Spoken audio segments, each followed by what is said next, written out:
And good morning. Welcome. Celebrations all around, which we'll get to in just a bit. Today is Wednesday, April 27th, 2022. This is things you might not have heard for this day. And I am Jake Living Payne, bringing you news from the last 30 hours or so that you can take in the water cooler to move from the future. So it's like time travel, going from the past moving towards the future. That might look better if I reverse, but you get all that stuff. This is your news side piece. This is your tertiary source of news. This is a place to get great news that may not be the mainstream stuff. Now, we do have plenty of really important topics to talk about in today's news stories, but we do have some things that are really off the beaten path. Like, say that yesterday was kind of a slowish news day based on how things popped up into the range for our selection is it's basically a understatement, but we'll get to the most important story, or the top story of the day, towards the end of the broadcast. Six stories in the pack today to get through. So let's go ahead and get on to it because we're running a bit behind. Of course, remember, you can stop by our main website. This is the conversationproject.com for more information about what goes on at the Conversation Project, information about our sponsors, our partnerships, and checking out the plea, which is where we're looking to do some expansion. We need some specific things from you out there, from the people like you. If you are up for the challenge, check it out and see if you can help us move forward. Let's get on to some of the news stories for the day. Starting off with the world's oldest person, who is now a French nun who enjoys chocolate and wine because that's what you do at that age. It's what you want. You get plenty of it. CNN.com gave us this one. Let's put some respect on her name. Why don't we? Her name is Sister Andre.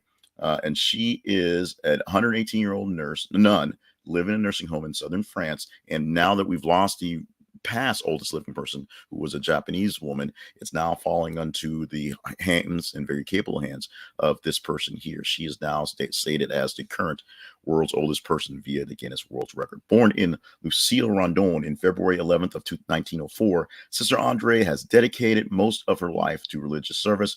The statement said, before becoming a Catholic nun, she looked after children during World War II and then spent 28 years caring for orphans and elderly people in a hospital. So congratulations for the honor, and we are going to give her much love on all things, and we hope to keep her around for as long as possible. Going to Sister Andre, who is giving us her total reign as world's oldest person. Next story on the casket today. We got some casket number two. Vice President Kamala Harris tests positive for COVID. CNN.com with this one right here. And this is not a dire situation, but it is a situation to remind us that COVID-19 is still out there rolling around, and random people can get random stuff. Now, she was tested before meeting with President Biden yesterday, tested positive, and then she was sent home. No symptoms, no issues, feeling fine, but we just know that she tested positive for COVID-19. We will know after a couple of days or so of what's happening, whether we can start wringing our hands on whether it was a negative test, a false test, whether all sorts of silly stuff on that end. But we can still tell you right now that COVID testing is still alive and well.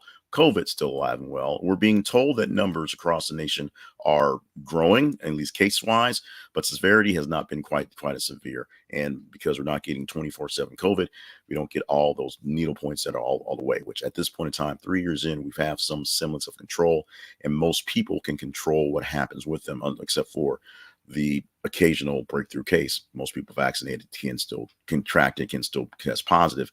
Most times it's more or less like a flu at this point. I'm not going to be Donald Trump and just tell folks it's going to disappear in sunlight and bleach and all that stuff. But what we know right now is Vice President Kamala Harris tested positive yesterday. I don't have any updates on her family on this end or anything going on. We'll know when they start shouting about it today, once they get off a lot of the Russia stuff. Let's go to story number 2 on the day, or 3 on the day. Oh, Russia.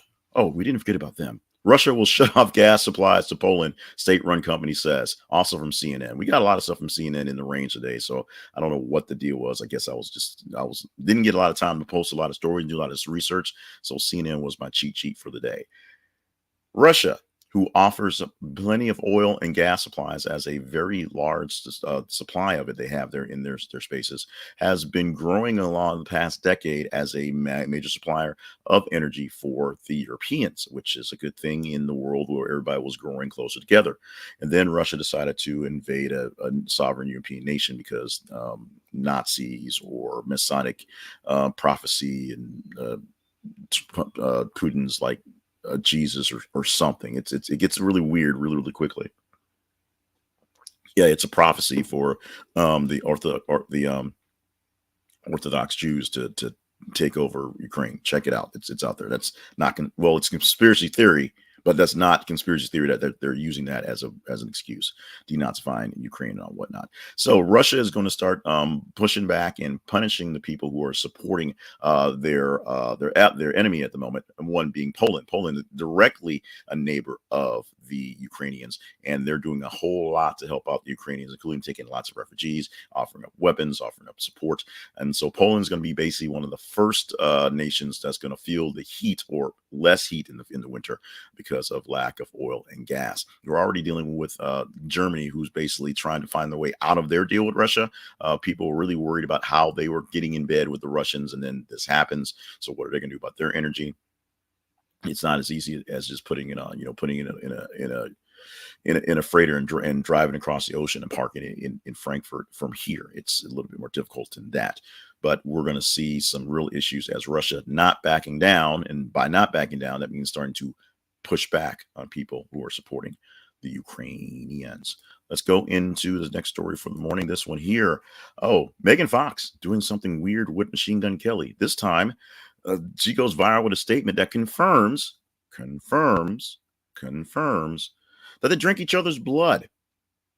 It's coming from comicbook.com, so you can sort of, scratch your head at the source, but the source is really Megan Fox and the social media and the weirdness that is famous people these days, confirming that the very odd relationship that works for them works for them in very, very mysterious ways. Well, not so mysterious. They are so into each other. They drink each other's blood. You might want to check out the rundown and go deeper in the story on your own, or you might not, because like me, not a big fan of drinking blood or other people's blood, and not even my own blood, to be honest. Not a big fan of any of that stuff. So you guys thought it was interesting. I'm throwing it out there. You guys can talk about it amongst yourselves at your own water coolers, because this is just straight up freaky.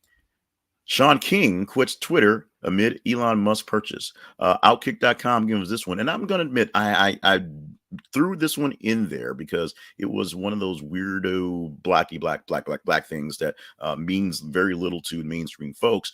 Although there is a larger picture on this. Elon Musk is going to buy Twitter, pretty much. The board is down with it. We'll have to wait for regulators to pass off on it, sign everything down. But Elon Musk is going to buy Twitter. He is saying it's going to be the true bastion of free speech, which I think that doesn't even mean what I thought it means. But basically, he's threatening to open it up to all comers, including bringing back DJ Trump. What's going to happen with that? Well, a lot of people in protests are leaving, which they have the right to do. People are saying that Twitter is going to be a cesspool of thought, which it already is and is not keeping people away right now. But people think that the Elon Musk addition is going to make things really, really, really, really worse or something. So many people of prominence are backing away, taking breaks, seeing what's going to happen, joining Truth Social. No one's joining Truth Social. But Sean King is a very polarizing figure among the Twitterverse and among the Black Twitterverse, because Sean King's a white guy who spouts a lot of things in support of Black folks and sounds like a crazy white guy who would support things on Black folks who isn't Black. So Sean King is the one that's leaving, and the weird backlash, or not so backlash, of Twitter is the one thing that finally got Sean King off Twitter. The white guy claiming a lot of Black facts is Elon Musk, the first the first African American to own a major a company, or many major companies. Because remember, he was born in South Africa.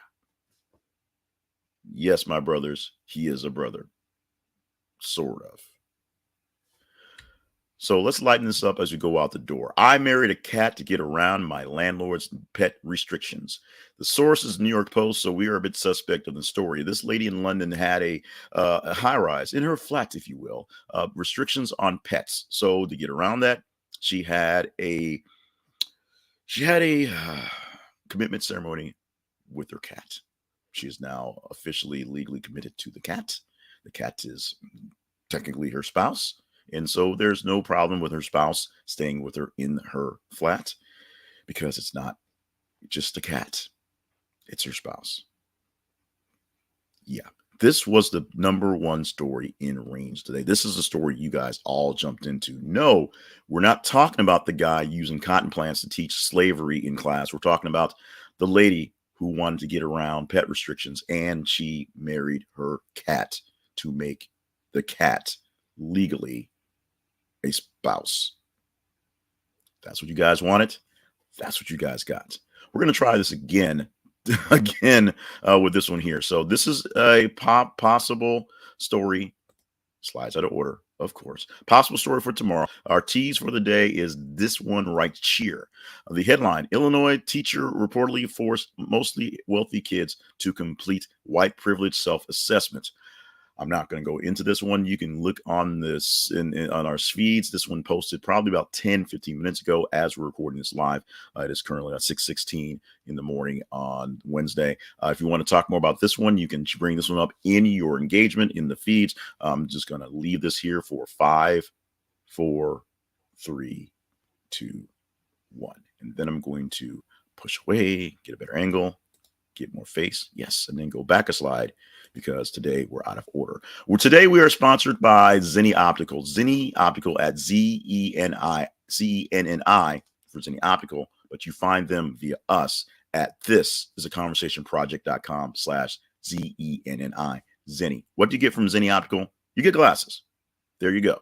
You get affordable glasses. There you go. You get beautiful looking frames and great lenses. There you go. You get all the technology that you could ever want from a pair of glasses that the people at the big expensive stores will sell you. There you go. You get your money back if you don't like the glasses. There you go. You get taken very good care of by the Zenni Optical folks. There you go. Glasses, the literally frames starting as low as $6.95. My frames, I have lots of frames of the same glasses because I keep losing them.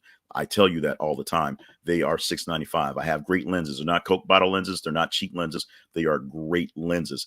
They will work for you. And like I said, they're great looking lenses. My daughter, beautiful JJ, who we'll talk about a bit more, slated to get her for first pair of glasses when she gets her next eye appointment. And she's already picked out her frames, her black cat eye frames with the speckles from Zenni Opticals. And oddly enough, they cost 4 times as much as my glasses because I live in a house with all women and I get nothing my way because that's where it goes.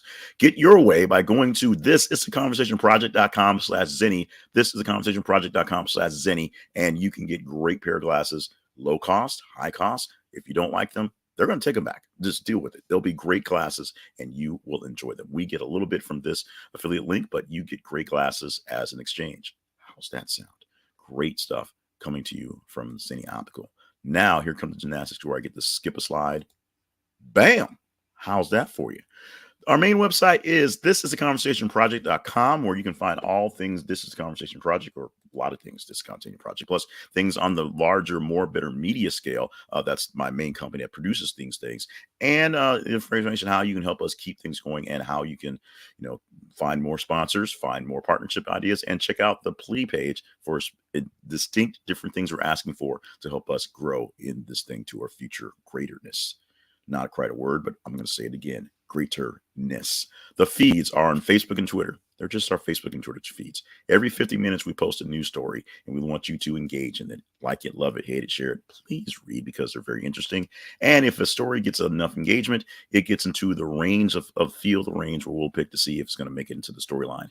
On Tuesdays through Fridays, we post between 30 and 33 stories based on how things go. And then we pick the top 15 of those stories, basically the first top half of those stories. And we pick from them the ones that are the most conversational and make the best narrative. Today we had 6, maybe 7. I've lost count when we did that. And it's getting harder and harder. We're doing some more behind the scenes explaining on how we're doing this picking of stories now that we're doing it this format, as opposed to before when we had 8 things to talk about and the weekly wrap up where we were literally tied to the countdown and told us we're talking about this. Now that I get a chance to pick the stories, I'm picking hopefully more stories that are more relevant, more interesting, more out of the way, but still factual, and more that are more akin to some of this. Getting the right camera, because I can do more of this stuff now that I'm not, tied in by various other influencers, if you will. but I still need you guys to help pay a little bit to do the stuff. And to make sure you follow us on YouTube, if you want to make sure somebody sees this videos every single day, 5 days a week. On Mondays, we publish also to my main Jay Cleveland Payne pages, but they don't get the Thursday through Friday. Make sure you send folks to thisistheconversationproject.com/YouTube. That's a link to our YouTube channel. We need more people there so we can get our custom name on that one. But in the meantime, just send them there. It sends a link straight to that one. A few other things to round out the things you might not have known done today. These are today things that are popping up today. Starting off with April 27th birthdays. That's being Ace Frehley. So get your face paint on and get your rock and roll on for some Kiss. Ace Frehley turning 71 today. Let's go back in time, a little less back in time than Ace Frehley, but to Sheena Easton. She is turning 63 years old today and still doing the thing, and definitely doing the damn thing right now is Lizzo, coming off that great performances on Saturday Night Live and doing her thing is Lizzo at 34 years old today. Oh, by the way, happy nepotism 10th birthday to my beautiful daughter, JJ. She is turning 10 years old today. It gives me a chance to show this picture. 10 years ago today, I held that little weird looking lizard thing in my hands for the very first time, and it was love at first sight. So congratulations, send love, send money, because she's 10 years old. She's extremely expensive. There might be pizza tonight. No guarantees, but we're going to see how that works out as well. Oh, back to the other thing. By the way, also greatest day ever, National Gummy Bear Day. Hello. National Gummy Bear Day. Wait, what? National Gummy Bear Day. Hello. Awesome. I'm getting some gummy bears. Go get some gummy bears. Birthday and gummy bears. What better day can you have? Not very much. So one last thing before we get out of here, one last thing you might not have heard of is the British study showed that toddlers who have a diet high in processed foods may have a slightly lower IQ in later life. This seems like kind of fairly obvious information. Processed foods are not as good for you as real live grains and whole foods, but this is a study that because the British did it, we should probably believe that. Therefore, try to feed your toddlers more vegetables as they're younger so they eat more vegetables as they're older. But today, eat all the gummy bears that you can possibly stand. I am Jay Cleveland Payne. This has been Things You Might Not Have Heard for Wednesday, April 27th, 2022. Gathering news stories right now, so follow us on our feeds and see what's going on all day long. Every 50 minutes, brand new news story or updated news story from various sources. Some you love, some you hate, some we suspect ourselves. But check them out. Help us do this thing and help us know what to talk about. You now have your water cooler marching orders right now. So thank you so much for joining us on the day. Stay hydrated, stay limber, stay on task. We need you in this thing right here. So stay in this thing right here. Oh, one more quick thing, because of all the really heavy things we had in yesterday's newscast. I want to get one more reminder today that if you are looking for someone to talk to and need help, things aren't feeling well, call the National Suicide Prevention Lifeline at 800-273-8255. 800-273-8255. Last four spell out talk. Find their website at suicidepreventionlifeline.org. They are available 24 hours a day. They'll speak to you in English and in Spanish. If you have a local source or a good friend, or you just want to reach out to me, we will chat. We will take care of this. We need you here. With that, I'm going to bid you adieu, officially bid you adieu. I'm working on these closes. I'm working on getting out these things clear. We're going to wrap things up. Get ready for the day. Get ready for a massive birthday. Yes. And enjoy ourselves checking the news out. See you later, news nerds. We got another one coming tomorrow morning.